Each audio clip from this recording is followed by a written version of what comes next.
The following is a presentation of Playfly Sports Properties. Man, I got it my hand in my bag. Buckeyes and trying to turn to the goal line. Puts the football over. Cause man, I got it swag. Man, I got it swag. My Hands to Gaffney. He stopped him. He stopped him. You know I'm popping tag. Bad snap. Bobble. Scooped up. Here come the Spartans. Down the sideline. Racing into the end zone. He hits it. He hits it. He did it.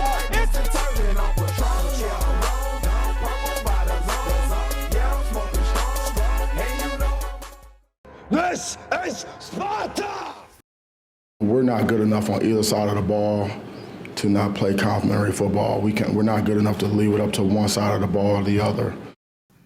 Comments from Michigan State head football coach Mel Tucker.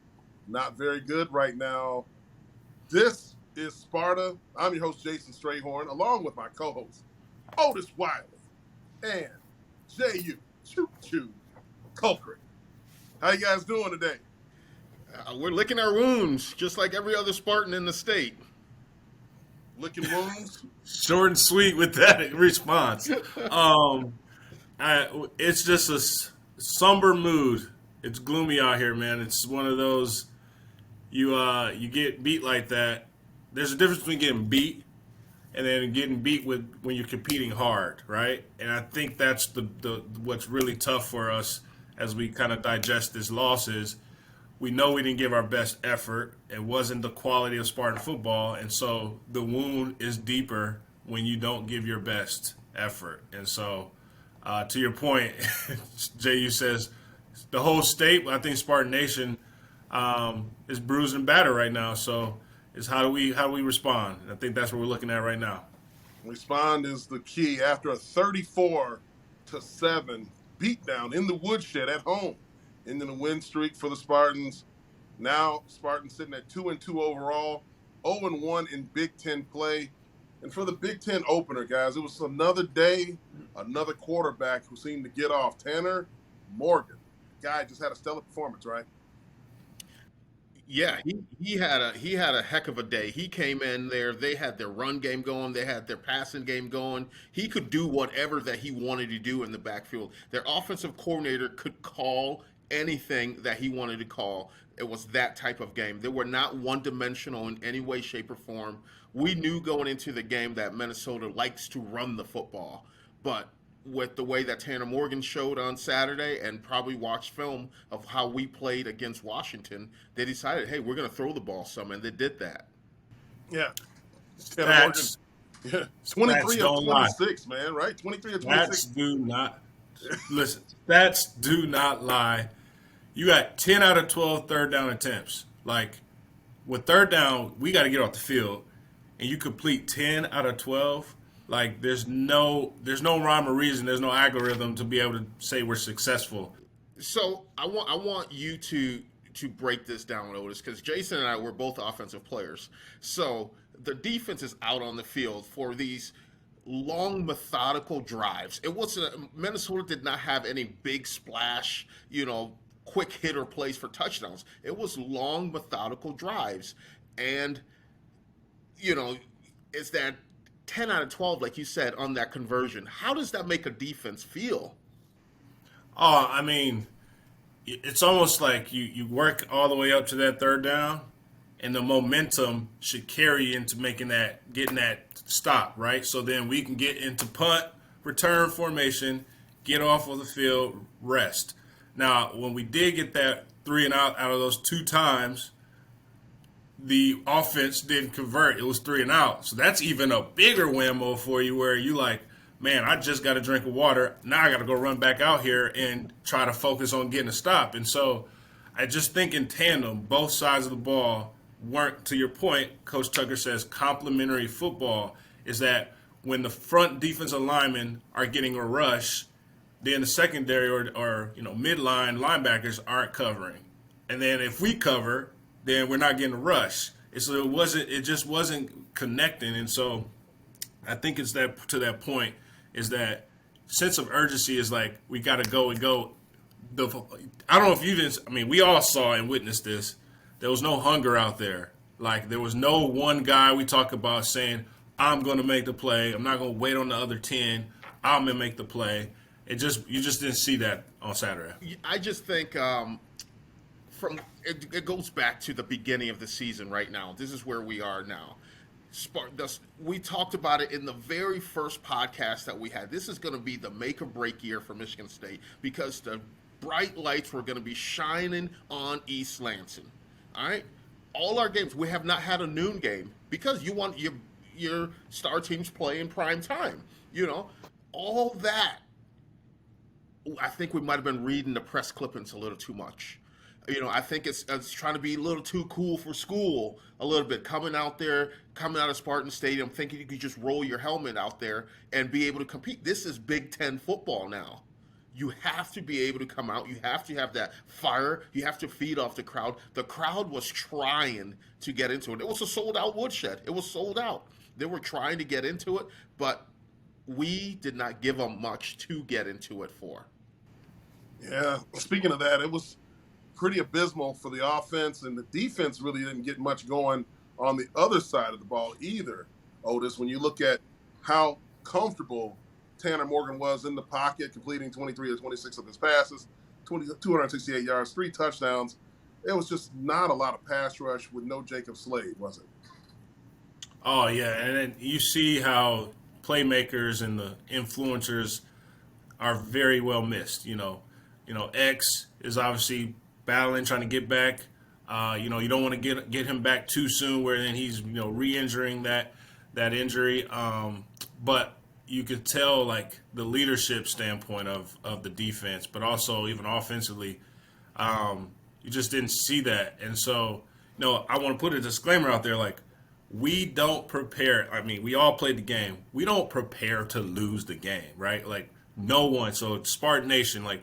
No one goes out there wanting to put this product out on the field. Like let's be clear and let's put that out there.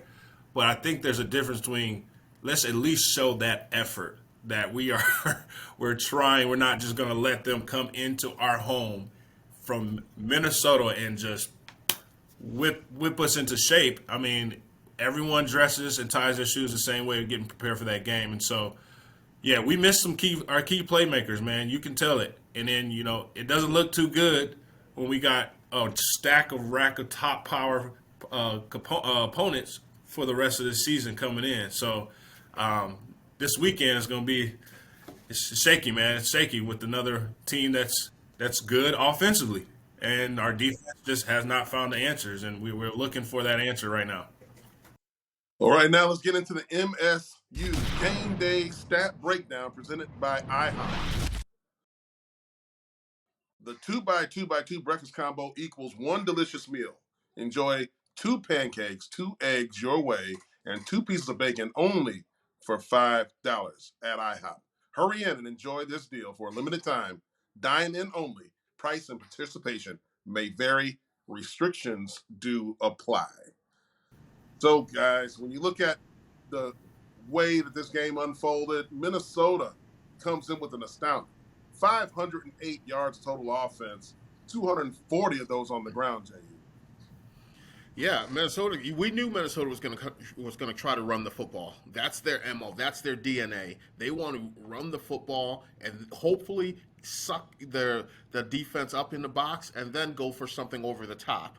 But you said 508 total yards of offense and run and pass. Like I said, everything was there. It was absolutely. They had their way with the Spartans this past Saturday. It's that simple. They had their way with it. That doesn't mean, the Spartans aren't going to go back to work, go in the lab, and get things done. Look at the film, take care of the problems. But right now, I think we're struggling for an identity as a team overall. We don't know what that identity is. Coach Tucker hit it in the press conference when he said, we don't have that one side of the football that can carry us. Last year we did. Last year was the offense. It was the Kenneth Walker effect. I say is having on on the team right now. We don't have that this year, so we're gonna have to be able to pull from all pieces and draw energy and strength from each side and cheer them on.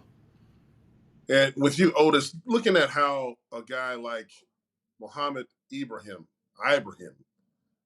22 carries, 103 yards against the Spartans. Looked like it was awful hard to bring down. Coach Tucker talked about in this press conference. Got to be better at tackling, no low tackles.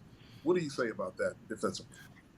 Yeah, there were some moments where you saw him hit the outside of the tackle box, and just angles, man. It's like pursuits weren't fully accurate, or you're plugging up the holes in between the tackle box, but then where are our edge setters? Where are our guys that are truly setting the edge to make him go back into the tackle box? And you could tell there was no single tackles on that guy. It reminds me of Sean Green, but also reminds me of Jehuu. We always joke about this, but Jehu's his bread and butter was the halfback draw when they just opened up the sea, and then you see Jehuu come in, and it's like, it's me at 215, 220 with this 245 running back who's about to try to just take my head off, right? And you gotta figure out ways to get that man to the ground or slow him down. And that's kind of how he was, man. Like he's a stronger back. He knows it. So you got to come with it. And I just felt like we were everywhere misdirectional. Wasn't proper angles. It wasn't all 11 hats to the football with the 2-minute or 2-whistle drill that we used to do, where that if I hit you, at least somebody else is going to be right there. We saw some of those, but it wasn't consistent basis that at that time we couldn't catch up and keep up and get back to the scoring right. And sticking with you, Otis, I mean, a week ago, Minnesota loses their top receiver, Chris Ottman-Bell, for the season with a knee injury. And you're thinking they're really going to lean heavy on the running game, coming in averaging over 300 yards per game on the ground. But they go to the air, and a guy by the name of Michael Brown-Stevens, 6 catches, targeted 6 times, 73 yards. And then Daniel Jackson, 3 catches, 42 yards, but 2 touchdowns. Yeah, I mean, Jacoby Whitman had a good quote about, we knew about it was going to be run, and we were focused on stopping the run. But obviously they come out and they're passing, and you got to be able to adjust. Like any great defense, they had to adjust, and that's the game plan, that's the scheme. As you can tell, there were no big home run passes besides that first touchdown on Chuck Brantley. But like it was the nickel and diamonds. It was the quick comeback slants, digs. Like it was just finding those in between holes that they did their study. Coach Fleck had those guys ready to figure out what are those loopholes that we as a defense are showing.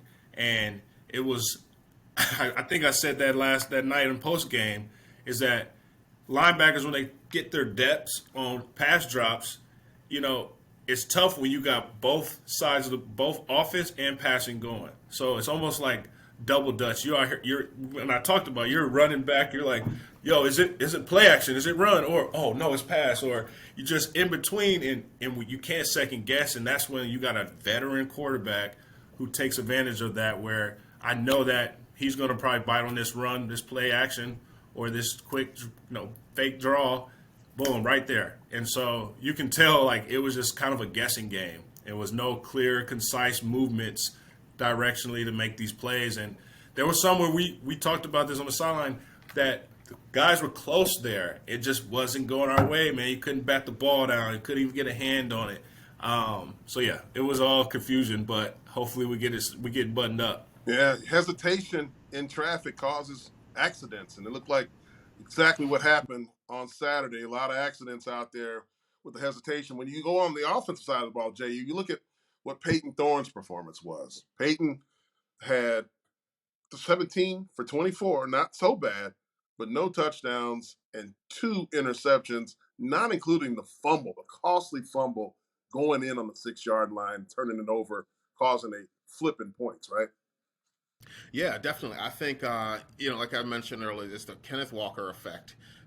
Right now, we don't have a run game that's going to open up the pass game for us right now. So Peyton, he's probably feeling that I have to do everything, and he's pressing a little bit. He's pressing right now.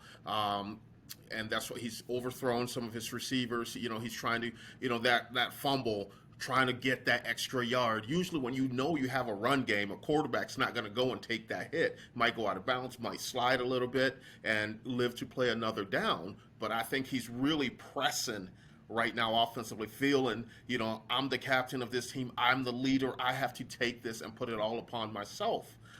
In order for him to be able to play freely and loose, we're going to have to get the run game involved. The offensive line has to be clicking on all cylinders.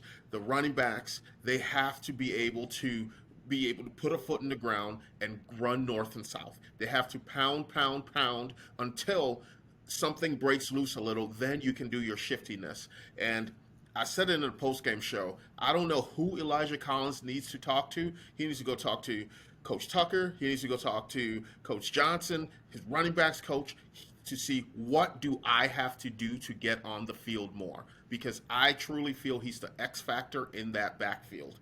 All right, he's the guy that can wear the defense down with those tough yards. He can be the 3rd and 1. And you have to learn to embrace it. All backs have a type. All right? If you're the thumper, embrace you're the thumper and be that guy. If you're the elusive one, you're the elusive one. Don't try to thump. But we have to do that. And if we open up our run game, that's going to open up the pass game, and you're going to see Peyton, some of the pressure alleviated from Thorne's shoulders. Breaking down, when you look at that play, the turnover where Peyton was trying to do a little bit too much, obviously, and run the ball and taking that hit, look, an offensive line, we don't carry the ball at all. You are a professional at carrying the ball, Jehuu, and Otis, you've carried it a few times yourself on those Oskies picks going the other direction. When you're going to the left, it looked like if you break down this play right here as we look at it, Peyton's holding the ball with his right hand, which is where the inside, the defense is coming, as you see him get stripped right here. Yeah, you're taught as a ball carrier, the sideline's your friend.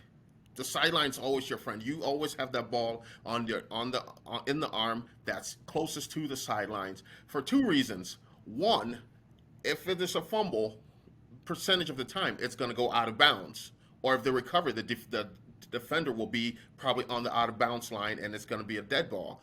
And the second reason is you can use your off arm as a weapon, stiff arm, shoulder shake, all these different things. But it's those basic fundamentals that you have to, you do. It's the little things. The little things add up to big things. And something as little as carrying the ball in the proper arm. I get it. You're in the heat of the moment. And it's one of the toughest things for a ball carrier. Because what do you want to do? You want to put the ball in your most dominant hand. That's natural right there. You're right-handed. You want to carry in your right hand. It's that training. Put the ball in the closest to the boundary arm. And he didn't do that, and we saw the results of that. Yeah, right then. Wow. Yeah, down 17 to nothing right there, Otis. And, going in, getting ready to cut that lead to 10, maybe 14 at that time. We were going to get at least 3 points right there. But coming up with nothing and then allowing Minnesota to go down the field and score, basically a 14-point swing in that ball game.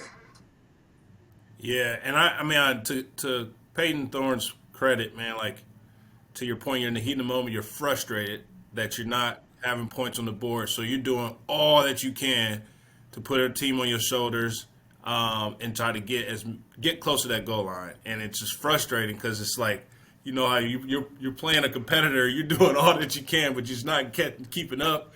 And it's frustrating, man. Like, I know he wants to be better and play better. We've seen him play at his highest level last year. And, it's, what have you done for me lately? It's just the way this game is, man. Like, Coach D did her very best for us, is that the media is the same people that praise you, is the same people that are going to drop you, when things don't go your way. And so I think that's the mantra, that everyone's doubting you, but internally, how do we figure out that this is your ship? Let's take back command and let's put this thing back on route. Because, we have the players, we have the coaching staff. It's just like, let's play our ball. and like let's focus on what we can control. And so, yeah, it's just tough, man. Peyton Thorne is a guy that you want to lead. You want leading you, right? And it's just tough that things aren't clicking like they were last year. Yeah, there's no doubt about it. We've all been to practices, and we see how the players respond to Peyton Thorne. I mean, he's definitely a vocal leader. He's a guy who leads from the front, player-led program. That's what Coach Tucker has been talking about all camp long. He's one of those guys, and it just seems that he's pressing a little hard. And when you look at the interception here, he's just, he never, one of the biggest tools, in my opinion, for a quarterback is the ability to manipulate safeties and corners with your eyes. And on this particular play, Peyton stares down the receivers to the point where it was an easy interception. Yeah, I mean, you look at the best quarterbacks. I think about when, we played the first, back-to-back. Matt Ryan was first-round draft pick. Matt Stafford was first-round draft pick. First pick. First pick, yeah. First pick in the draft. Back-to-back, right? I mean, this guy throws a no-look pass on a back boundary on a slant just to look us off, right? And, to your point, that's when I was being able to help coach young DBs, is that you got to stay true until you know that ball is coming out here versus, I'm looking at that receiver, but it's all about the shoulder look, man. If you're sitting, you can look here, but your shoulders are looking still there. And to that clip point, look at those shoulders. Like, eyes can go wherever, but look at the shoulders. And as soon as he loads up, it's boom. It's an easy interception. That's how we as DBs lick our chops when we see that, look, I'm staying true, and I'm still in the vicinity of this route. And as soon as that ball is released, and break and move. And then regardless of what you do, you hook and swat. And that's what we weren't doing in our secondary. You got to hook and swat. You may get there. Let's get the interception, but at least let's get a tackle. And so, yeah. It's just tough. Hook and swap for those PBUs, pass breakups. Pass breakups, man. Look, you could be All-American in PBUs, man. Come on now, yeah, you looking at the DBs now, they get drafted with 2 interceptions, but they got 100 PBUs, So. Yes, that's definitely critical. And there's one more, and we hate to beat a dead horse with Peyton, but we got to break this down. We're analyzing this. This is our job to do. And you look at what happened in the interception on the screenplay. Jehuu, you've been in screen situations before. This was, sometimes there's a crazy athletic play by the defensive lineman where they reach up and grab it and make a stellar play. I can think of Hayward from Ohio State doing one of those. Connor's brother, when he was here, he made a play like that. This wasn't that. This was a guy that was trying to make a play, and he literally tried to throw it through the defense to make it happen. Yeah, I think back to just pressing, just trying to take the team on his back and do something. And I think too, it's so just Otis had a great breakdown for that DB there. I don't know how I can DBU, baby. I'm taking notes. Slide, shoulders. I'm like, ooh, we sucking now. But the same thing with a screenplay. A screen you want to, as an offensive lineman, you want to invite the rush. All right, you stand up, you pop up, and you swat that guy back to you, and you go to the second level. As a running back now, you're 7 yards deep, and you say, okay, end man on the line, I'm going to bluff him, push him aside, and turn around and get the ball. But when you offensive linemen stand up, swat those D linemen back, you get lost in the shuffle as a running back. Now, okay, oh man, where's the D and where's this? Oh, there's a tackle. Now you're buzzing and passing these guys, and then you got to get to a landmark. So everything on the screenplay is a landmark. So the running back has to be at the exact landmark that the quarterback's going to throw the ball. And then simple for the quarterback, you're taught as a running back, when the quarterback's arm goes up, you yell, you make the go call, you yell go, then the lineman starts going down to blocking the second level. So I don't know if it was that miscommunication and the running back did not get to the specific landmark that Peyton was throwing the ball to, because that's timing. Screenplays is all timing. And so that's where I think that miscommunication. Peyton probably thought that's where my back's going to be, because that's where you practice it. Every single time you practice that play all the time, and that's the landmark. You talk landmarks and you talk sidewalks on screens. and he just wasn't in. The defense was in the landmark, and he tried to do too much. And I think by the time he was releasing that, it was that oh shoot moment that is not a guy in green. Yeah, that's a ball that you throw in the dirt, right, Jehuu? That's what you're saying, basically. Exactly. I Yeah. mean, it's not intentional grounding. I mean, he's in the vicinity, but you see that guy in front plugging it up. Yep. Throw it at I his mean, feet. you're right. I mean, we're taught. I mean, those D linemen are taught to, or linebackers taught. You see that linebacker try to buff and fluff and slip you, like you hold on to that, like you hold on. So yeah, it's one of decision making in time of frustration and dire need and desperation. We got to stick true to ourselves to climb back and get that comeback win. So you said that stay true to yourself, and something that just keeps coming to mind when you said we got to stay true to ourselves is, Coach D'Antonio. He was a guy that when he coached, he was never too high, never too low, and he always told us, stay the course. Those are the words that he always would say, stay the course. And I think right now, and I'm talking to Spartan Nation, these fans that come to the woodshed every single day, every single game to cheer these kids on, I'm asking you guys, stay the course. Stay the course. Stick with the Spartans. We will right the ship. There's still a lot of football left. Just stay the course.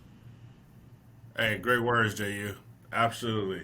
Because it gets real shaky and lonely, man, when you've been praised for all that you've done in the past, and then you start hearing the whispers, you start hearing people talking, you start seeing the writings on the wall and the media. It's like, you know what, tune all that out. You know what we're all about. We've trained for this adversity. Pressure breaks pipes, man, but it also builds some diamonds, man. So we're going to be right. We'll get it right, get it tight, and this trip to Maryland will define that. Yeah, exactly. And I think, Coach Tucker said, we have the right man leading the team for this. He said in the press conference, he told those guys, don't listen to the noise, don't listen to anything outside. I will handle it. It's all on me. And that's the right step for Coach Tucker to do. And I think he's doing a great job of shielding the players from that. I think the players just have to go out, continue to practice hard, work hard, and we'll be all right. We will be all right as we take on the Maryland Terrapins this Saturday in College Park, Maryland. All right. So going into the rushing statistics a little bit now for Michigan State. 14 carries, 38 yards on the day on the ground. Jehuu, that's not going to be good enough to get it done to protect a guy like Peyton Thorne. I don't care what level you play on. Pee Wee, high school, JUCO, NAIA, D1, 2, 3, MAC, SWAC, Sun Belt, anywhere. You have to run to win. You have to run to win, especially in the Big Ten. I don't care how the landscape of football's changing. In the Big Ten Conference, you have to run the ball to win it. And it's on our running backs. I'm going to continuously challenge the running backs week in and week out because I know there's the potential for them to be explosive. They still have the moniker of the Killer Bees, but they have to start stinging. Oh, so you're not taking the name away from them right now, Jay. They're still the Killer Bees. They just got to show you a little more honey, right? Exactly. The Killer Bees got to start stinging. Quit fluttering around the flowers, quit pollinating it, and get the stingers out. I mean, and look, the running game helps on this stat. Otis, time of possession was abysmal. I don't think I've ever seen a game where Michigan State was on the other side of a 42-minute and 29-second to Michigan State's only 17 minutes and 30 seconds with the ball. Wait, before you jump in there, I got this stat here is mind-blowing, and this is something that can tear a team apart because I can just envision the defense tired as hell, the offense coming off the field after a three and out. That's why I'm asking. I can see them looking. I can see them looking at, hey man, you guys got to get us some break. I mean, they're fully sweated through their entire uniform. It's crazy. So like, there was times when we've had these types of games as players, right? And I vividly recall Javon Rigger, and this is my boy, Javon coming over and like loudly going, defense, keep balling. We appreciate y'all. We'll get it right. We'll get it tight, basically. I remember those types of things when defense was balling, and then vice versa, where like if offense was balling and we just couldn't, hold the water and get, make a stop. It's the difference between like offense. At least you guys are scoring, and all we need is get a couple of stops and turn the tide. But then when it's not happening on the offense side, I feel like it's more detrimental because we can only do so much if getting a pick six or turn the ball over and getting back to the hands of the offense. But that's when you start to see some divide and on the sideline. Now, I didn't see anything happening on the sideline. I also didn't see guys stepping up and yelling for accountability. Like, I didn't see any of that vibe going. And maybe, obviously, I'm not fully inside that sideline. But seeing it from a nonverbal standpoint, just didn't see somebody saying, let's go, man. Like, we still got this. Or, we up, let's stay up. And so that's where you're going to see some stuff where are we going to point fingers at each other, which I heard there was some of that happening, but how do we collectively join arms, lock in, and let's get this thing back going? Got a name recognition question for you guys. For the ball game. Minnesota Golden Gopher player by the name of Mark Crawford. You know who he is? Nope. Hear his name on Saturday? No, you didn't. That's the Minnesota punter. He had exactly 0 punts for the day. 0 punts. 0. Man. This is what we're talking about, complimentary football. This is exactly what Mel Tucker is talking about. You have to be good in all phases. Now, Bryce Behringer does get 4, averaging 50.8 punts per yards per game. So there is a bright spot. Putting together a heck of a highlight tape for the combine. Oh, yeah. He's Listen, looking good. we just this is how it typically happens. We just put some guys in the league after last weekend, at least on notice. We typically are like the highlight reel of people's draft highlights when it comes to the draft. I just feel some type of way. Maybe it's just me because I played, we here. But I feel like we always on somebody's highlights when it comes to the draft. You see this here? You see this gray hair here? There's Yeah. one here. There's one here. This is because the running backs aren't running the ball. They're giving me grays. More is coming. But we got to Grays. prevent the grays. Killer Bees got to prevent JU from getting grays, guys. We just got to put that foot down, get north and south.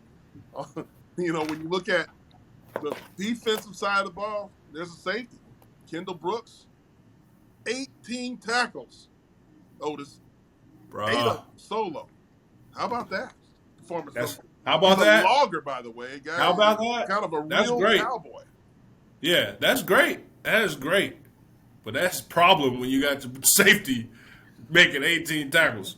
That means something's not happening at that front level, mid-level, where, like, we out here cleaning up. And obviously, safety, last line of defense, that's what we do. But that's not what we always want to do, right? Like, we want to be able to focus on getting that stop before we get to it so we can save some face and get ready for this coverage. Now, that's an animal which we've seen a dog appear, and that's a dog that we want who's going to be hungry. But we need some other complementary players, man, that got to step up to where they know they can play. And I think that's what, when you hear accountability from your top down, when your head coach is having accountability, there's no need to point fingers when your head coach is having accountability from himself, but also his surrounding support system. So I'm excited to see how we respond. It's either obviously going to stay in the pits or we're going to rise out. And there's nowhere else but up here. So we'll see how this goes and how we handle the Terrapins. No, Coach Tucker talked about adversity coming. And we know that as players. We talked about it during the broadcast live that the Boo Birds, you heard Boo Birds out there, JU, yourself, during the game. Now, when you see a guy like Noah Kim enter the ball game late, now I know that it was against a defense that may not have been the stellar starters of the Minnesota Golden Gophers, but he comes in again. It's now 6 of 7 and throws a touchdown. Very efficient with the ball, very accurate, and looks like he's got some arm strength. Does that cause a controversy from the quarterback room perspective?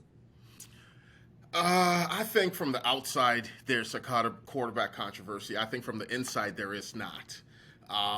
But you can't help but notice when Noah Kim comes in, he takes advantage of the opportunities that's given to him. And all his yards, all his touchdowns are not in garbage play. You know, he had the time in against Akron where he was in there and he threw another touchdown. You know, so he can play at this level. Is it maybe he comes in spurts, you know, to rejuvenate and energize the offense a little bit? Is that a thing? Or are we just saying Peyton Thorne is our guy and we're going to ride it till the wheels fall off with Peyton? Those are the questions that have to be answered. But right now, you know, Peyton Thorne is the guy. He sees the game overall, as you know, he sees the entire field, and he has great control of this offense. He just needs to get his confidence and realize it's not all on him. That's right, Coach Tucker. Again, talked about it, going through a tough stretch right now. The question was asked, did he see any issues with his staff or players? He said that he's very happy with his staff. I know that there's noise from the outside of the program talking about changes, especially on the defensive side of the ball. But Coach Tucker saying, no, he's got a lot of confidence. His guys are smart and that they will figure a way and navigate through this. Does not want to make any knee-jerk decisions based off of a terrible loss like they had, 34-7. You know there's injuries. There's a ton of injuries and a lot of reasons behind it. But as they continue to break down the film, they're going to come up and find answers. It doesn't get any easier, as we talked about earlier, as they go on the road to Maryland to face the Terrapins, who, in my opinion, could have won that game in the Big House a week ago against Michigan, the team down the road. So it doesn't get any easier. They're going to have an explosive offense, and we're going to break all those X's and O's down on another episode. But this is going to put a bow on this show. And for Jehuu Caulcrick and Otis Wiley, this is Sparta. Have a good night. God bless. And go green. Go white. Purple by the